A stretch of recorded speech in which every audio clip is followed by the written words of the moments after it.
Hello friends, welcome back to my channel. দুপুরবেলা খাওয়া দাওয়ার পর মামিকে বাড়িতে একটু রেস্ট করতে দিলাম, আর তারপর আমি, মা আর কাকিমা মিলে বেরিয়ে পড়লাম টোটো করে আশপাশটা একটু ঘুরে দেখার জন্য। কোচবিহার এসে ওখানকার বিখ্যাত রাজবাড়ি না ঘুরলে কি হয়, তাই প্রথমেই চলে এলাম কোচবিহার রাজবাড়িতে। তাহলে চলো আমার সাথে সবাই মিলে কোচবিহার রাজবাড়িটা ঘুরে নিই।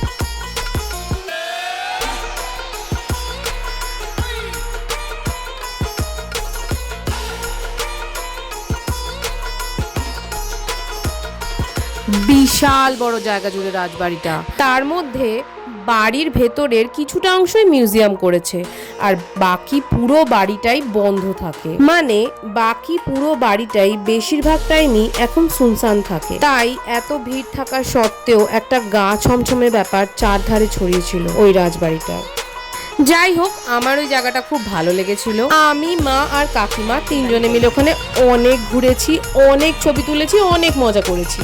আর এই দেখো, এই মাঠটা দেখতে পাচ্ছ, মাঠটা পুরো সাদা ফুলে ভরেছিল, কাশ ফুলের মতো, ছোট্ট ছোট্ট কাশ ফুল, ওগুলোকে নাকি ঘাস ফুল বলে। এইখানে অনেক জায়গায় আমি এই ধরনের ফুলগুলো দেখলাম। দেখতে পাচ্ছ কি সুন্দর লাগছে, পুরো ছোট্ট ছোট্ট সাদা কাশফুলের মতো চারধারটা ভরে রয়েছে। আসলে আমি চোখ দিয়ে যে সুন্দর দৃশ্যটা দেখতে পাচ্ছিলাম, আমার ক্যামেরাটা সেটা জাস্টিফাইড করতে পারছিল না বলে আমি বারবার ওই সুন্দর দৃশ্যটাকে সারা জীবনের জন্য ক্যাপচার করতে চেষ্টা করছিলাম। অনেক অনেক ছবি তুলেছি আমরা, যেগুলোর মধ্যে কিছু কিছু তোমাদের সাথে শেয়ার করলাম। কমেন্ট করে জানিও কেমন হয়েছে। চলো তাহলে এইবার এখান থেকে বেরিয়ে চলে যাই পরের ভিডিওতে।